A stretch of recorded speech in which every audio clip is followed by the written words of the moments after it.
Okay, this video is going to show you how to properly crop your picture so it's the right size, so it's the size of the book. Now, right now as I'm looking at this picture, it's good. It's got all the attributes. It's got the title, has the author, cover design, some images. The problem is that it's clearly not the size of the book because it's wider than it is higher. So and as you're looking at them, it really should look like this. This is a finished product. You can see that it is elongated.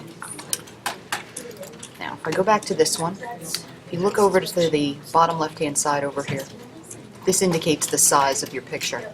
You can't see the whole thing, but it says 10 by 539 inches by 7.2.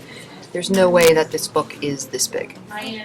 So what we need to do is we need to crop this in order for it to be the right size.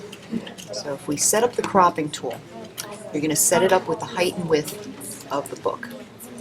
The height and width of this book is 4.187 inches by 6.877 inches. So you're going to come back here. Now these measurements should be on your form. So right now I'm just going to be copying it from my final design. 4.187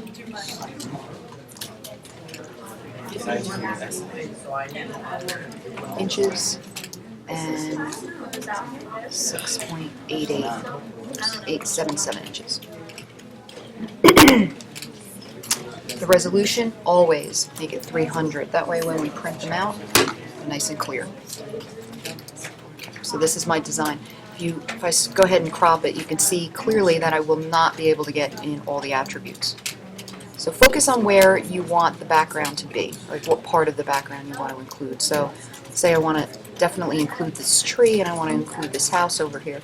So I want to keep an eye on where it's cropped, what exactly is going to get cropped away. So remembering this area, I got to bring all of my elements into that space. Make them smaller and more narrow than you think you need, because you can always expand on them later. So what this is going to do, it's going to prevent you from having to do the project all over again. You're just moving stuff in. The alternative, if you start cropping this picture, you're going to lose all these elements. So I'm just bringing them in. So that way when I do crop them, I know for a fact that they're not going to get cut away. So now I'm going to go back to the cropping tool. It's 4.187. Okay, it's the right size. I'm going to drag the window. This is the cropped area. You don't want it to get too low. You don't want it to go below here, or else you have an area that's going to be white. Okay.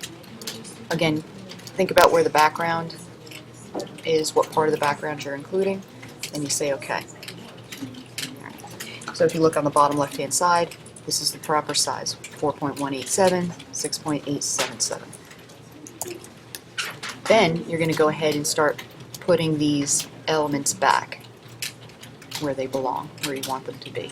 So your design will ultimately change, but you're going to find it might be a little nicer because you're going to have less area to have to deal with.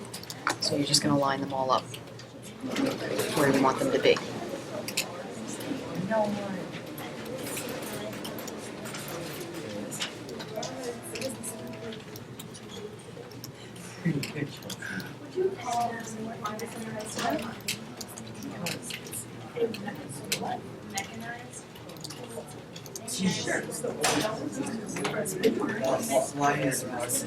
And you just keep working on this until it looks good.